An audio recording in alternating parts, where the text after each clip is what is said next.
November 9 நமது அனுதின மன்னா ஊழியங்களின் வாழ்த்துக்களுடன் இன்றைய நற்செய்தி இயேசுவின் சிறந்த வெற்றி. இன்றைய வேத வாசிப்பு 2 நாளாகமும் 20ஆம் அதிகாரம் வசனங்கள் 15 முதல் 22 வரை. சகல யூதா கோத்திரத்தாரே, எருசலேமின் குடிகளே, ராஜாவாகிய யோசபாத்தே கேளுங்கள். நீங்கள் அந்த ஏராளமான கூட்டத்திற்கு பயப்படாமலும் கலங்காமலும் இருங்கள் என்று கர்த்தர் உங்களுக்கு சொல்லுகிறார். இந்த யுத்தம் உங்களுடையதல்ல, தேவனுடையது. நாளைக்கு நீங்கள் அவர்களுக்கு விரோதமாய் போங்கள்.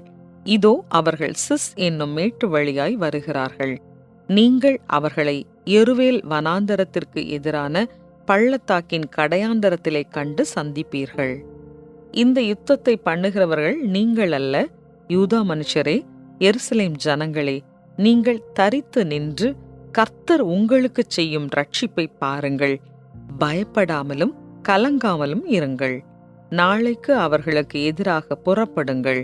கர்த்தர் உங்களோடே இருக்கிறார் என்றான். அப்பொழுது யோசபாத் தரைமட்டும் முகம் குனிந்தான்.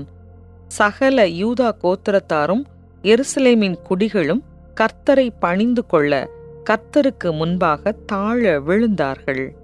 கோகாத்தியரின் புத்திரரிலும் கோராகியரின் புத்திரரிலும் இருந்த லேவியர் எழுந்திருந்து இஸ்ரவேலின் தேவனாகிய கர்த்தரை மகா சத்தத்தோடே கெம்பீரமாய் துதித்தார்கள்.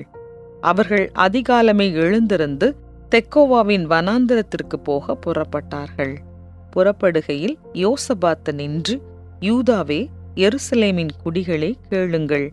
உங்கள் தேவனாகிய கர்த்தரை நம்புங்கள், அப்பொழுது நிலைப்படுவீர்கள். அவருடைய தீர்க்கதரிசிகளை நம்புங்கள், அப்பொழுது சித்தி பெறுவீர்கள் என்றான். பின்பு அவன் ஜனத்தோடே ஆலோசனை பண்ணி பரிசுத்தமுள்ள மகத்துவத்தை துதிக்கவும் ஆயுதம் அணிந்தவர்களுக்கு முன்னாக நடந்து போய், கர்த்தரை துதியுங்கள், அவர் கிருபை என்றும் உள்ளதென்று கர்த்தரை பாடவும் பாடகரை நிறுத்தினான். அவர்கள் பாடி துதி செய்ய தொடங்கின போது, யூதாவுக்கு விரோதமாய் வந்து பதிவிருந்த அம்மோன் புத்திரரையும் மோவாபியரையும் சேயீர் மலை தேசத்தாரையும் ஒருவருக்கு விரோதமாய் ஒருவரை கர்த்தர் எழும்ப பண்ணினதினால் அவர்கள் வெட்டுண்டு விழுந்தார்கள்.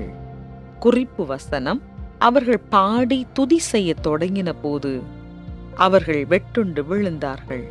2 நாளாகமும் 20:22. 2ஆம் உலகப் போரின் போது ஐரோப்பா முழுவதிலும் உள்ள சில இராணுவ முகாம்களில் வீடற்ற சிப்பாய்களுக்காக ஒரு அசாதாரண வகை உபகரணம் கொடுக்கப்பட்டது. அதுதான் வித்தியாசமான பியானோ இசைக்கருவி. அவை சாதாரண உலோகத்தின் 10% மட்டுமே கொண்டிருக்கும் வகையில் சிறப்பாக தயாரிக்கப்பட்டன. மேலும் அவை சிறப்பு நீர் எதிர்ப்பு பசை மற்றும் பூச்சி எதிர்ப்பு தன்மை கொண்டவாறு வடிவமைக்கப்பட்டிருந்தன. அந்த பியானோக்கள் எளிமையானதாய் தெரிந்தாலும் இராணுவ முகாம்களில் இருந்த சிப்பாய்கள் தங்களுக்கு பிரியமான பாடல்களை பாடி மணிக்கணக்காய் பொழுதுபோக்கும் வாய்ப்பை ஏற்படுத்தி கொடுத்தன. கிறிஸ்தவர்கள் பொதுவாக துதி பாடல்களை பாடுவது என்பது வாழ்க்கை போராட்டத்தில் அமைதியை காண்பதற்கான ஒரு சிறந்த வழி. யோசபாத் ராஜா எதிரிகளின் படையெடுப்பை எதிர்கொண்ட போது உண்மையாகவே இதை அனுபவித்தான். யோசபாத்திற்கு எதிராக யுத்தம் பண்ண வந்த கூட்டத்தை பார்த்து பயந்து போன யோசபாத் ராஜா பிரார்த்தனைக்கும் உபவாசத்துக்கும் எல்லா மக்களையும் அழைத்தான்.